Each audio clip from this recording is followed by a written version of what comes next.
Vem aí o 21º Seminário de Escola Bíblica Dominical da Assembleia de Deus em Curitiba. Tema: Educadores e Líderes de Excelência. Transmissão ao vivo pelas redes sociais da Assembleia de Deus em Curitiba.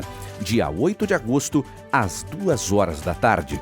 Palestrantes: Pastor Marcos Tedesco, de Joinville, Santa Catarina, Pastor Sandro Pereira e Pastor Eliel Gabi, de Curitiba, Paraná. Inscrições gratuitas no blog da Escola Dominical, ebdadcuritiba.blogspot.com. Escola Bíblica Dominical, transformando vidas através do ensino.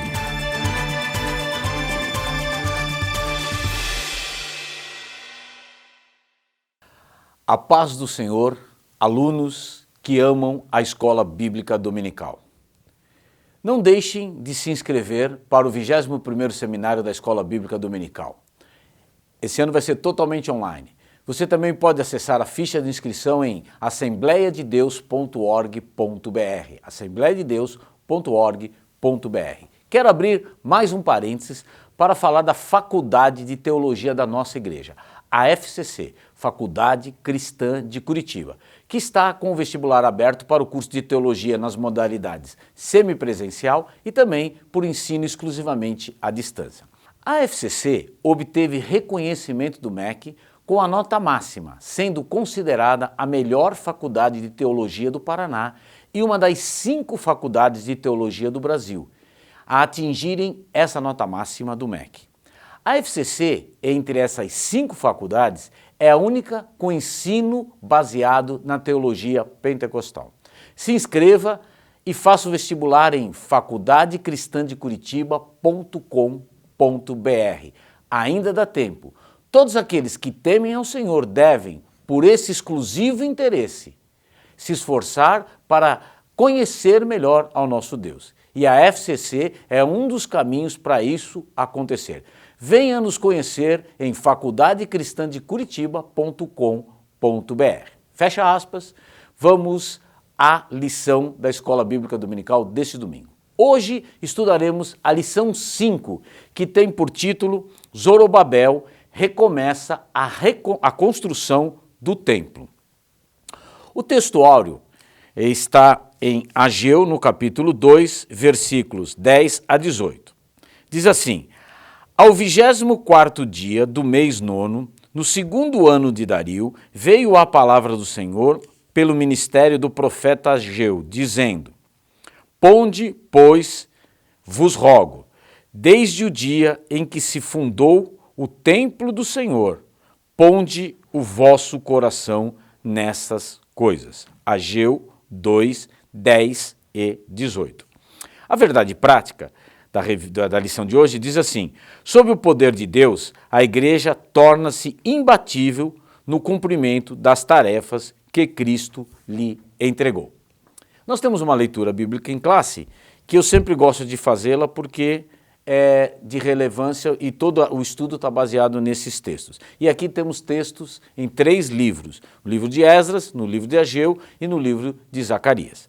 Esdras, capítulo 5, versículos 1 e 2, diz assim: E Ageu, profeta, e Zacarias, filho de Ido, profeta, profetizaram aos judeus que estavam em Judá e em Jerusalém, em nome de Deus de Israel, e lhes profetizaram. Então se levantaram Zorobabel, filho de Seatiel, e Jesua, filho de Josadaque, e começaram a edificar a casa de Deus que está em Jerusalém, e com eles os profetas de Deus os ajudaram. Agora vamos ao livro de Ageu, no capítulo 1, a partir no versículo 1 e depois no versículo 12. No ano 2º do rei Dario, no 6º mês, no 1º dia do mês, veio a palavra do Senhor pelo ministério do profeta Ageu, a Zorobabel, filho de Seatiel, príncipe de Judá, e a Josué, filho de Josadaque, o sumo sacerdote, dizendo, versículo 12, Então ouviu Zorobabel, filho de Seatiel, e Josué, filho de Josadaque, sumo sacerdote, e todo o resto do povo, a voz do Senhor seu Deus.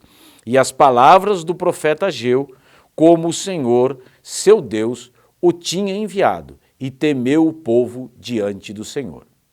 Zacarias, no capítulo 4, a partir do versículo 6, lemos o seguinte: E respondeu e me falou, dizendo, esta é a palavra do Senhor a Zorobabel, dizendo, não por força, nem por violência, mas pelo meu espírito, diz o Senhor dos Exércitos. Quem és tu, ó monte grande? Diante de Zorobabel serás uma campina, porque ele trará a primeira pedra com aclamações. Graça, graça a ela. E a palavra do Senhor veio de novo a mim, dizendo, as mãos de Zorobabel têm fundado esta casa, também as suas mãos a acabarão, para que saibais que o Senhor dos Exércitos me enviou a vós. Porque quem despreza o dia das coisas pequenas, pois esse se alegrará, vendo o prumo na mão de Zorobabel. São os 7 olhos do Senhor, que discorrem por toda a terra, que discorrem por toda a terra. Essa lição fecha o segundo bloco de tema desse trimestre, que trata dos fatos concernentes à reconstrução do templo, mencionados nos primeiros capítulos do livro de Esdras. Na lição passada, ministrado pelo pastor e professor Sandro Pereira, que também é o diretor da faculdade da nossa igreja, a FCC, que eu falei agora há pouco, nós vimos que a construção do templo enfrentou oposição. Essa oposição dos samaritanos deixou o povo de Judá enfraquecido espiritualmente numa intimidação que paralisou os judeus que, assim, passaram a cuidar única e exclusivamente das suas vidas, abandonando a reedificação da casa do Senhor, que tinha sido o motivo principal do seu retorno para a terra prometida. Não só o povo se acomodou, também Zorobabel, que era o governador, que não procurou reverter a situação, apesar de ter uma ordem do rei Ciro para a construção do templo, bem como ser também a ordem do rei Cambises II, embora essa fosse provisória. Russell Champlin, reconhecido comentarista bíblico, assim como Flávio Josefo, historiador judeu, mencionam o fato histórico de que Cambises II reinou por 6 anos, tendo morrido em Damasco quando regressava do Egito. Após a sua morte, houve uma luta pelo poder na Pérsia, com os magos governando durante 1 ano, com o que não concordavam os nobres persas, que acabaram por eleger o rei Dario, que era pessoa próxima de Zorobabel. Sempre gosto de contextualizar as aulas com fatos históricos, acreditando que isso vai ajudar no entendimento da lição, além de agregar maior conhecimento bíblico geral a todos os alunos. No estudo de hoje, nós temos 3 personagens que são importantes conhecermos. O primeiro deles é Zorobabel. Os outros 2 são Ageu e Zacarias. Zorobabel descendia de Davi e participou no cativeiro babilônico. A linhagem real de Judá havia sido abolida por esse evento histórico. O dia babilônico logo terminou e a Pérsia foi o próximo poder mundial que assumiu Judá e, portanto, Jerusalém. Zorobabel tornou-se governador da província persa, chamado de Yahud, ou seja, Judá, sob o comando de Dario I. Isso em 522 a 480 a.C. Zorobabel foi o neto de Jeoaquim, o penúltimo rei de Judá. O último rei de Judá foi Zedequias, que reinou por 11 anos e, embora tenha sido apenas um fantoche dos babilônicos, se rebelou contra Nabucodonosor, provocando outro ataque babilônico e nova leva de deportados à Babilônia. A proximidade de Zorobabel a Dario veio dos tempos do exílio e nos mostra que os nobres exilados tinham proximidade com a nobreza dominadora.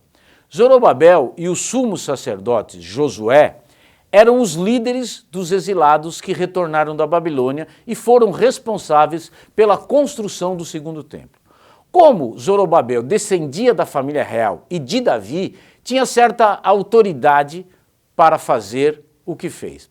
É bom que se diga, Deus não começou a agir somente com essa mudança de governo, pondo alguém a quem Zorobabel tinha acesso, mas também já tinha começado a mostrar ao seu povo o seu desagrado com a atitude tomada por eles de desprezo às coisas de Deus.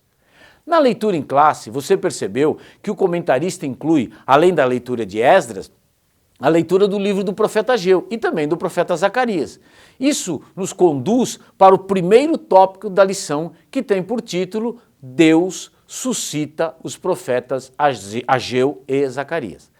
A falta de profeta no meio do povo pode ser considerada como sendo um dos fatores porque houve tão rápido desânimo no meio dos judeus quando a ação violenta dos samaritanos aconteceu. Em Provérbios 29:18, Salomão nos ensina que, não havendo profecia, o povo se corrompe. E era bem esse o caso. Não havendo profetas, o povo logo voltou à frieza espiritual. Mas agora o Senhor levanta não um, mas 2 profetas para confirmar a necessidade de reconstrução do templo. Continuando a contextualizar com fatos históricos, quero falar um pouco de Ageu e Zacarias e dos livros que eles escreveram. Coisa alguma nos é informado sobre o passado de Ageu ou sua genealogia. Desconhecemos totalmente o lugar e a época do seu nascimento e até mesmo os principais acontecimentos da sua vida. Mas sabemos que ele começou a profetizar no 2º ano do rei Dario e, juntamente com o profeta Zacarias, salientou fortemente o reinício da construção do templo.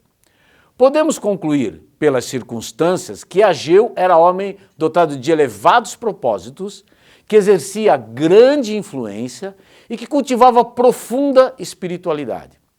Presumivelmente, foi um dos exilados que retornaram a Jerusalém, embora isso não seja dito em nenhuma parte ou em nenhuma passagem bíblica. Ageu foi o primeiro livro profético dos tempos pós-exílicos.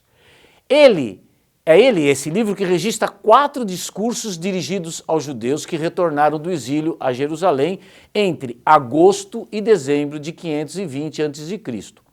A comunidade, então, com 18 anos de existência, estava desencorajada devido às hostilidades das populações vizinhas, mas também ao fracasso nas colheitas e à seca, a ponto de já se disporem a retornar para a Babilônia. Ageu repreende a todos por terem deixado o templo semidestruído após ter iniciado apenas uma pequena estrutura, mas que, diante da oposição, eles haviam preferido ter bem-estar material, preferiram cuidar da sua própria vida.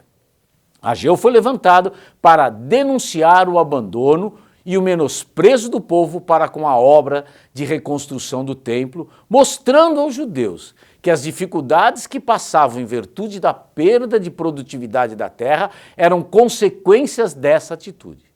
Por terem querido um bem-estar material, por terem reduzido a vida na terra como algo puramente terreno, estavam se frustrando, pois nem sequer o bem-estar material almejado estava sendo alcançado. Se você for lá no 1º capítulo de Ageu, até o versículo 11, você vai encontrar isso. O Senhor não os havia trazido à terra prometida com outro objetivo que não o de construírem o templo, não para prosperarem materialmente. O intento de Deus era fazer com que o seu povo assumisse a condição de sua propriedade particular dentre os povos, de povo santo, de nação sacerdotal, o povo de onde viria o Messias. E isso exigia deles um comportamento completamente diferente, um relacionamento com Deus. E isso tinha que começar pela reconstrução do templo. Porventura, não é isto o que, por vezes, acontece com a gente? Quando passamos a nos dedicar às coisas desta vida, quando a gente não se importa mais com o reino de Deus e a sua justiça e passa a viver como um verdadeiro gentil, como alguém completamente desligado do Senhor. Por acaso, o Senhor não busca nos acordar com alguma dificuldade na área material para ver se a gente se desperta desse profundo sono espiritual? Bota aspas aí. Devemos. aliás, glorificar a Deus se isso nos acontece, pois é sinal de que Deus ainda não nos abandonou, não nos deixou a nossa própria sorte. Ele quer ainda nos restaurar, Ele quer ainda nos vivificar. Ageu, então, não só aponta o juízo divino, mas também traz a solução para o povo. Eles deveriam subir o monte, trazer madeira e edificar a casa, e então o Senhor se agradaria e seria glorificado. Ele convoca o povo a construir um edifício ainda mais glorioso que o de Salomão. Ele também queria restaurar a monarquia, tendo Zorobabel como monarca.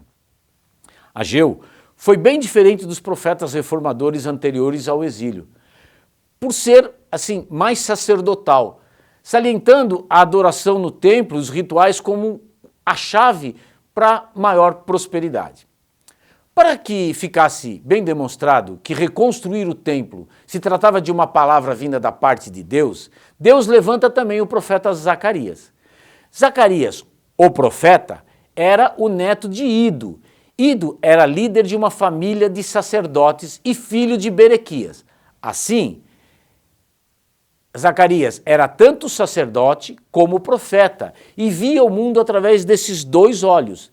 Ele retornou a Jerusalém, provavelmente como criança ou jovem adulto, com os exilados do cativeiro babilônico. E foi instrumento para fazer com que os exilados preguiçosos e relapsos renovassem o trabalho de construção do segundo templo e concluí-lo finalmente.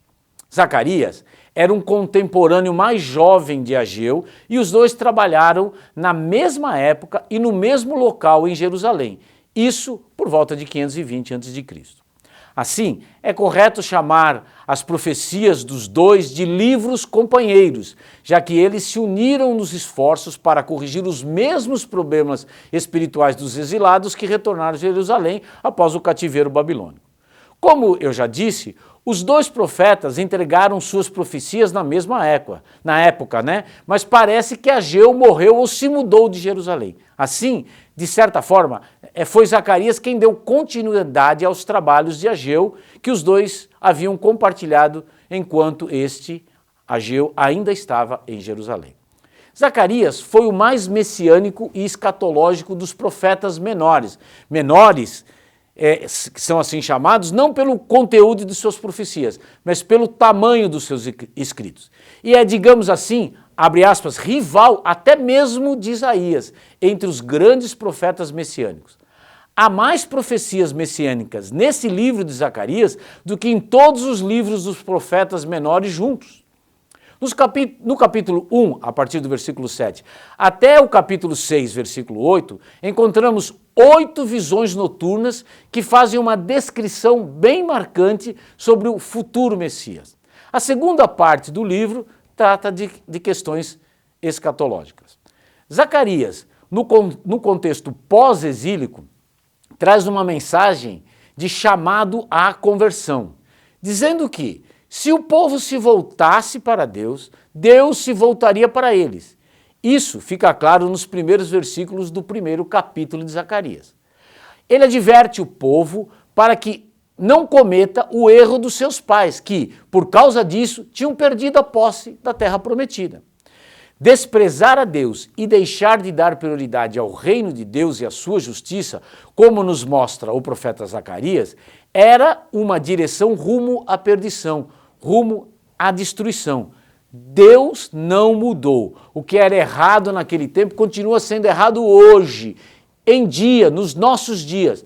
Não menosprezemos nem desprezemos a obra do Senhor. Convertamo-nos enquanto ainda é tempo. As profecias de Ageu e Zacarias animaram o povo, o governador Zorobabel e o sumo sacerdote Josué, como é chamado no livro de Zacarias. E, como resultado, o povo voltou a edificar a casa do Senhor. O povo havia sido despertado com as palavras dos mensageiros de Deus, mudando de direção, o que implicava, portanto, em arrependimento e conversão. O impulso espiritual dado pelos profetas continuou dominando os construtores até a conclusão da obra do templo do Senhor. Portanto, os profetas Ageu e Zacarias continuavam dando a sua cooperação a esse intento. É o que lemos em Esdras 6,16, que diz exatamente o seguinte: prosperando pela profecia do profeta Ageu e de Zacarias, filho de Ido, como a gente leu na lição, e edificaram a casa e aperfeiçoaram conforme o mandado de Deus de Israel e conforme o mandado de Ciro e de Dario e de Artaxerxes, rei da Pérsia. Em Esdras 6,15, a gente lê: e acabou-se esta casa. Que bênção, que grande bênção! O despertamento dado por Deus ao rei Ciro propagou-se e agora, com a ajuda dos profetas, foi renovado e levado a um resultado glorioso. Portanto, a contribuição dos profetas, trazendo a mensagem de Deus ao povo de Israel, revela um cuidado de Deus em corrigir o rumo das coisas que não estão conforme aquilo que Ele planejou para cada um de nós. Isso nos conduz ao próximo tema da lição, que é o ministério profético, uma prova da manifestação de Deus. Nesse ponto da aula de hoje, julgo ser importante entendermos o ministério profético, mas na visão colocada pelos nossos principais mestres em teologia, entre eles o próprio missionário Eurico Bergsten, no seu livro Teologia Sistemática, publicado pela CPAD. Eu já falei desse livro aqui, ele deve ser um guia para você que é estudante da Bíblia, deve conhecer essa teologia. É fantástico, eu tirei bastante coisa dessa lição a partir desse livro. Sobre o tema sobre esse tema, o missionário Eurico Bergsten ensina o seguinte: profecia é uma mensagem de Deus dada ao portador do dom por inspiração do Espírito Santo. O profeta deve transmiti-la exatamente como a recebeu. Deus disse, abre aspas, aquele em quem está a minha palavra, que fale a minha palavra. Isso está lá em Jeremias 23, 28. A atitude daquele que profetiza deve ser, abre aspas, a palavra que Deus puser na minha boca, esta falarei. É o que está lá em Números 22, 38. A mensagem recebida por inspiração do Espírito Santo não é transmitida mecanicamente, mas fiel e conscientemente. O espírito dos profetas estão sujeitos aos profetas, é o que a gente vê em 1 Coríntios 14, 32. Se fosse o próprio Deus que estivesse falando, não haveria necessidade de se julgar a profecia, como está ordenado que se faça em 1 Tessalonicenses 5 e em 1 Coríntios 14, no versículo 29. A finalidade da profecia é transmitir a mensagem cujo conteúdo é edificação, exortação, consolação, e o missionário Eurico Bergsten acrescenta ao texto bíblico a predição de acontecimentos futuros, como a gente vê, por exemplo, em Atos 11, 27, até o versículo 30, e Atos 21, versículos 10 e 11. Quando o dom de profecia se manifesta no ministério da pregação da palavra, esta se torna uma mensagem atual com endereço certo. Vemos isso em Efésios, no capítulo 4, versículo 11, e em 1 Coríntios, capítulo 12, versículo 28. O dom é para a igreja. Vou repetir, o dom é para a igreja, palavras do missionário Eurico Bergsten, e deve ser usada nela, para que ela receba edificação. A Bíblia fala de uma limitação no uso, conforme 1 Coríntios 14, 29 e 30, e no versículo 40, que, de fato, a gente deve observar, dá um pause e leia esses textos.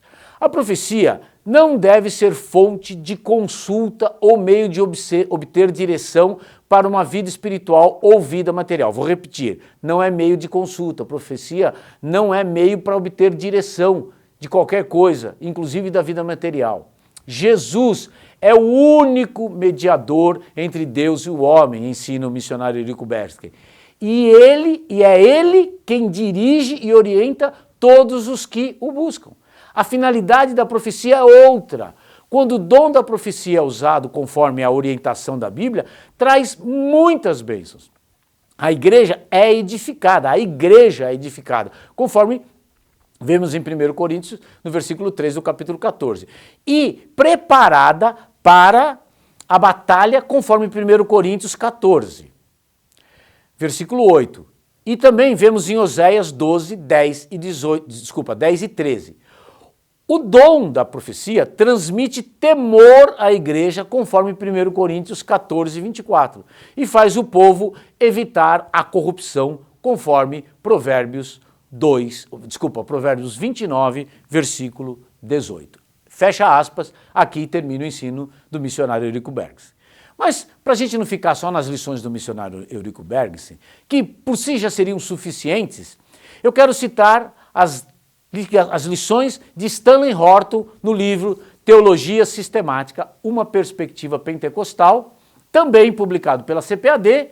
Esse livro é outro livro que você precisa ter na sua biblioteca, você que dá aula da escola dominical. Essa é a teologia pentecostal que nós estamos agregado e é uma excelente visão, somada à declaração de fé da Assembleia de Deus, é muito importante você ter esse livro. E Stanley Horton ensina o seguinte, abre aspas, em 1 Coríntios 14, a profecia refere-se a várias mensagens espontâneas, inspirada pelo Espírito, numa língua conhecida a quem fala, para, letras garrafais, edificação, ou seja, especialmente na fé, exortação, especialmente para avançar na fidelidade e no amor, e consolação, que anima e revivifica a esperança e a expectativa. Com esse dom, o Espírito ilumina o progresso do reino de Deus, revela os segredos dos corações das pessoas e submete o pecado à convicção, conforme 1 Coríntios 14, 24 e 25. Um exemplo típico está em Atos, capítulo 15, versículo 32. Judas e Silas, que também eram profetas, exortaram e confirmaram os irmãos com muitas palavras. Aqueles regularmente usados com o dom da profecia eram chamados de profeta. Qualquer crente, no entanto, pode exercer esse dom, mas deve ser aquilatado cuidadosamente e em público, pelos outros, ou seja, pela congregação, conforme a gente vê em 1 Coríntios 14, 29. Essa avaliação deve ainda explicar qual o propósito de Deus no assunto, a fim de que todos possam aprender e tirar benefício. Para maior clareza, é importante destacar as diferenças entre os profetas da dispensação do Antigo Testamento. Isso nos conduz ao terceiro item dessa lição, que tem por título o ministério de profeta à luz da Bíblia. Hebreus 5,4 diz exatamente o seguinte: ninguém toma para si honra, senão o que é chamado por Deus. Esse princípio vale para o profeta que exerce a função ministerial determinada por Deus. No Antigo Testamento, o profeta, além de transmitir a mensagem de Deus para o povo, ele era consultado pelo povo acerca de assuntos espirituais e até mesmo acerca de assuntos materiais. O comentarista Eurico Bergson traz alguns exemplos e eu vou citá-los porque eles são muito importantes. Em Ezequiel 22, os anciãos vieram a Ezequiel para que este consultasse ao Senhor por eles. Deus, por meio de Ezequiel, lhes responde que por causa das suas abominações, eles não receberiam resposta. Também o comentarista cita 1 Samuel 9, 6 e 7. O profeta Samuel foi consultado acerca das jumentas do pai de Saul que se haviam perdido. Em 1 Reis 14, 2 e 3, está registrada uma consulta sobre um doente, se ele levantaria ou não, e o profeta respondeu da parte de Deus nos versículos 4 a 7 do capítulo 14 de 1 Reis. Moisés transmitia aos anciões o que Deus lhe falava, a gente vê isso em Êxodo 19, versículos 7 e 8, entre tantos outros textos que a gente pode confirmar isso. Então, vemos que no Antigo Testamento, o profeta era uma espécie de mediador entre Deus e o povo. Já na dispensação do Novo Testamento, entre os dons espirituais está o dom de profetizar. 1 Coríntios 12 fala isso. Esse dom estaria entre as consequências do derramamento do Espírito Santo que aconteceria nos últimos dias. A gente lê isso em Atos 2,17. Ter alguém o dom de profecia não significa que seja profeta. O termo profeta designa quem tem o ministério de profeta. Esse ministério de profeta é o ministério da palavra, para o qual o ministro recebeu de Deus uma preparação espiritual do espírito profético. Lemos em Atos 21, versículos 8 e 9, que Felipe tinha 4 filhas que profetizavam e que, depois de alguns dias, veio à sua casa um profeta chamado Ágabo. A gente vê lá no capítulo 21 de Atos.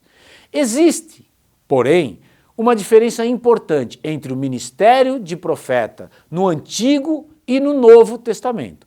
No Antigo, os profetas eram consultados pelo povo e transmitiam-lhe a resposta de Deus. Mas a Bíblia diz em Lucas 16, que a lei e os profetas duraram até João e desde então é anunciado o reino de Deus. No pacto, na nova aliança, temos Jesus como o único mediador. A gente vê isso em 1 Timóteo 2,5. É importante notar que no Novo Testamento não há um só exemplo de alguém consultando um profeta.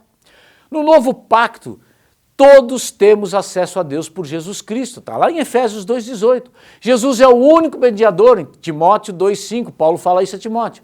É, portanto, um erro doutrinário, vou repetir, um erro doutrinário, quando alguém que possui o dom da profecia procura usá-lo para responder a consultas de qualquer natureza, como casamento, viagem, compra de imóveis e por aí afora. Fica, nesse caso, falando sozinho, porque Deus diz em Jeremias 23:21, não mandei os profetas, todavia eles foram correndo, não lhes falei a eles, todavia eles profetizaram. Caros alunos, vocês já estão cientes da finalidade da profecia e espero que as lições do missionário Eurico Bergstein e de Stanley Hortus sirvam para você fugir desses ranchos de profetas ou dos personal profetas, que estão espalhados no nosso meio em abundância. É fundamental que os obreiros da nossa igreja ensinem os seus membros, ensinem os seus líderes acerca do uso correto dos dons, inclusive e principalmente de profecia. Eu estou fazendo a minha parte com a aula de hoje e espero que os obreiros façam a parte dele. Bom, no próximo domingo, nós daremos início ao 3º bloco de lições desse trimestre, que cuida, então, do papel de Neemias na reconstrução de Jerusalém e de todas as circunstâncias relacionadas com esta obra e as lições que nós podemos tirar daí para o avivamento espiritual. E isso vai abranger as lições de 6 a 10. Então, esse livro aqui, do pastor Elinaldo Renovato, que eu já falei sobre ele, para essa segunda parte da lição, ele será muito importante. Então, não perca as próximas aulas. Que o nosso bom Deus lhe abençoe em Cristo Jesus. Compartilhe essa aula com seus amigos, sejam eles crentes ou não, para que a palavra de Deus seja propagada cada dia mais. Uma semana abençoada para você e sua família em Cristo Jesus.